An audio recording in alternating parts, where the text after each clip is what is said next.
gang violence and other kind of violence.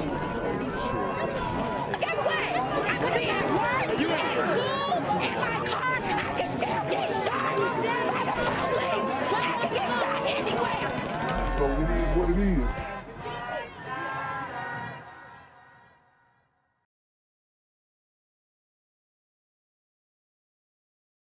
What's good, Shadow Realm? It's a Black Gen Z Mindset. Make sure you go ahead and like, comment, share, subscribe. Let's get into the video. Well, developing overnight, a man is in custody after a deadly shooting at a birthday party. Yeah, police say the man killed his own nephew at that party and then took off. Well, it happened in Detroit's Yorkshire Woods neighborhood just before 8 o'clock last night. So this would be considered a domestic dispute, family violence. And you have an uncle, a distant uncle that is, who murders his nephew. Guys, this is something that happens in the community far too often. It really does. And like I said, until we speak up, take group accountability, and acknowledge this very real issue, we're not going to be able to get to the bottom of this, because we have so many people in denial. I see it in my comment section all the time. We have so many people in denial. But we need to get to the reality of what's going on, because I would say it's a national problem. It's widespread, and nobody's addressing it. Police say they were led to the house on the other side of the city, where they thought the suspect was barricaded. 7 Action News reporter Peter Maxwell joins us live where it all began. And Peter, where did police actually end up finding the suspect? Well, first police thought he was at his house because that's where his car was at. But later on, the suspect showed up at the hospital armed, where hospital security detained him, and then he was later picked up by Detroit police. Detroit police say a birthday celebration turned deadly on Tuesday night. The shooting happening on the 9200 block of Bishop in Detroit's Yorkshire neighborhood on the city's east side. Police tell 7 Action News that an uncle shot his nephew, killing him. There was, of course, alcohol involved. The suspect then left the scene of the shooting on the east side and drove to his house on the west side, where police found his F-150 parked in his driveway. Detroit. So this man literally just crashed out and went home. This is the mindset of a lot of these dudes nowadays. I mean, and it's an older guy too. But a lot of these dudes, they did 10, 15 years in the pen. They coming out, they rowdy, they ain't taking no disrespect, and every type of interaction or what they would call a microaggression can be deemed as offensive or in some way justifying their actions. And I'll tell you what, this guy who did this, he's going to be able to rationally justify it in his own mind as to why he was in the full right to do what he did. And he doesn't even have to claim self-defense or anything. He just said, man, he looked at me the wrong way, or he disrespected this, or he disrespected that. And, you know, in the pen, we don't play that. Police then surrounded his house on the 18,000 block of Lejour just a few hours after the shooting. We were able to communicate with him. We talked briefly by phone, and then his phone died. Police say the suspect was not at his house, but showed up at a local hospital on the city's west side armed with a gun, where he was detained by hospital security and then taken into custody by officers from the Detroit Police Department's 12th precinct. A heartbreaking story indeed. Now we'll continue to stay on top of the story and bring you any more information that becomes available. Reporting on Detroit's east side, I'm Peter Maxwell, 7 Action News. Just a sad case all the way around. Peter, thank you for that report. What's good, Shadow Realm? It's your boy Jenquavius Jackson, and y'all already know I'm demonetized and shadow banned in this bitch. So if you want to contribute, go to the Cash App, the PayPal, the GoFundMe, or join the Patreon. Also, don't forget to visit the merch store for all your favorite BGZM News 17 gear, including our exclusive Trump is a Blood t-shirt. Go fast before they sell out. They are already flying off the shelves, no cap. And remember, these super gremlins are on demon time.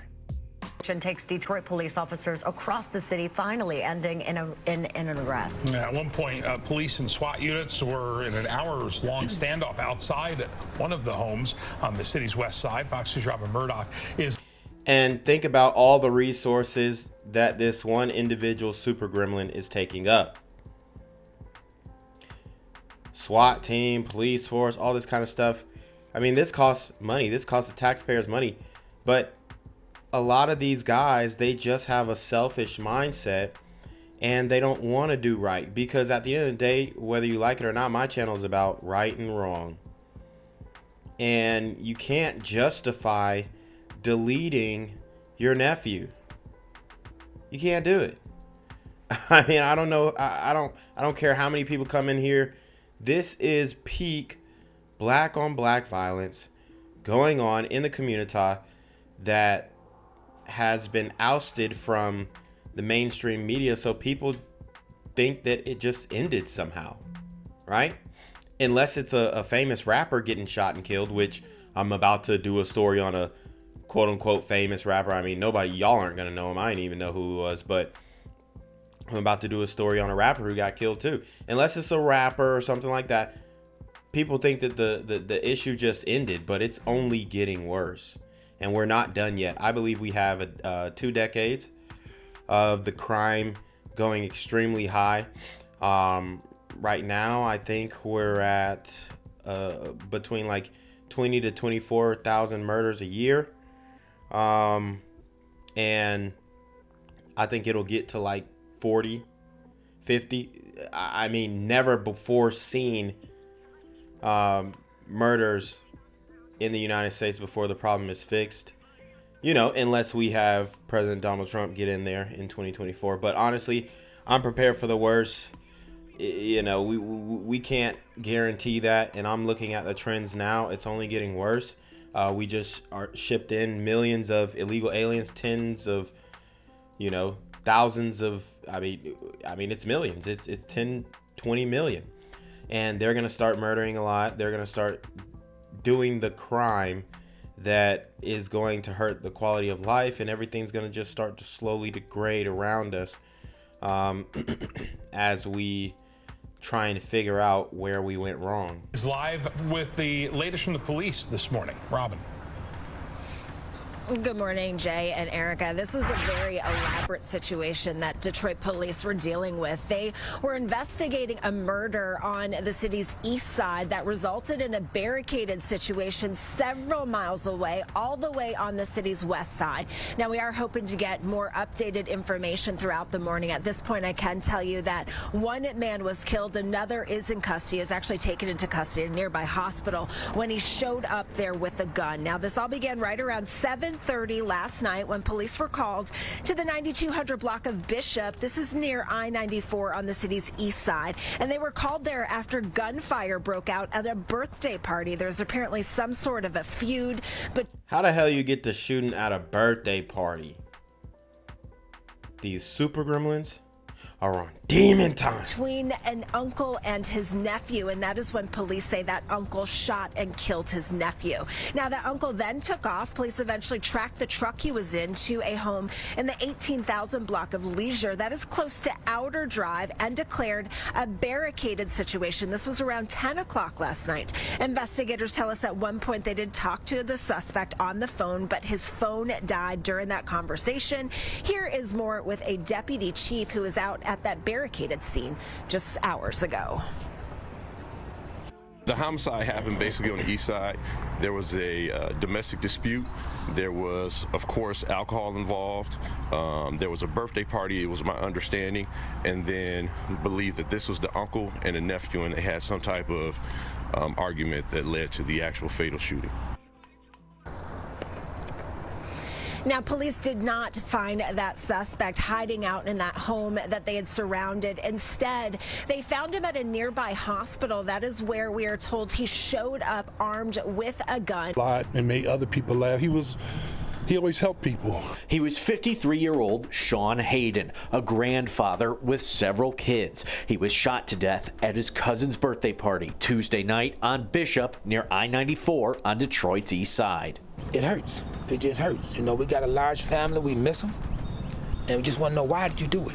The accused shooter distantly related through a marriage, and according to Sean's older brothers, Abram and Cedric, their family had never even met this guy before. Wow, so he was distantly related through a marriage, and unfortunately, his auntie, I guess, believed that this was a decent man to have around. You know, some of these women, they just desperate to have any man around for that matter. So, you know, it's very upsetting that we're seeing a lot of this, you know. I mean, I don't want to blame her. She probably couldn't have foreseen this, but let's keep it a buck. She knew he was a Thug Max Alpha Simp. Come on. We all know the Thug Max Alpha Simp archetype. And a lot of these women are dating Thug Max Alpha Simps. The dude probably did. I would, and this is just me guessing, to kill a man that you barely even know, I'm going to say he did 5 to 10 in the pen. Probably recently got released, OR bond or something like that, or overfilling COVID, that type of stuff.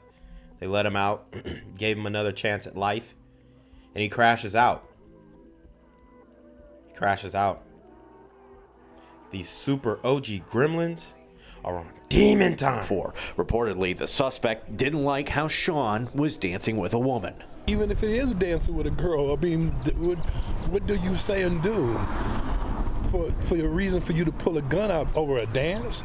So he didn't like how he was dancing with a girl, but was he dancing with his girl, meaning his own auntie? What's going on here? The suspect now in custody and awaiting charges, but the arrest wasn't easy. After the shooting, police say he fled Bishop Street. DPD tracked him to Leisure near Outer Drive on the west side, where police issued a barricaded situation that lasted hours. Turns out the suspect was actually checking himself into a hospital and caused a scene because he brought his gun. Why go to a hospital?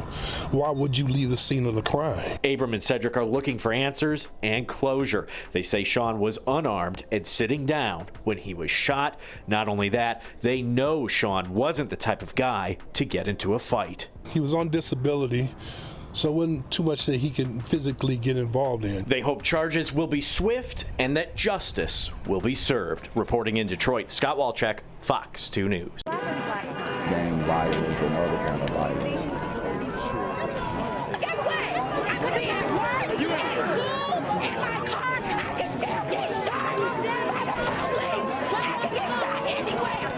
So it is what it is.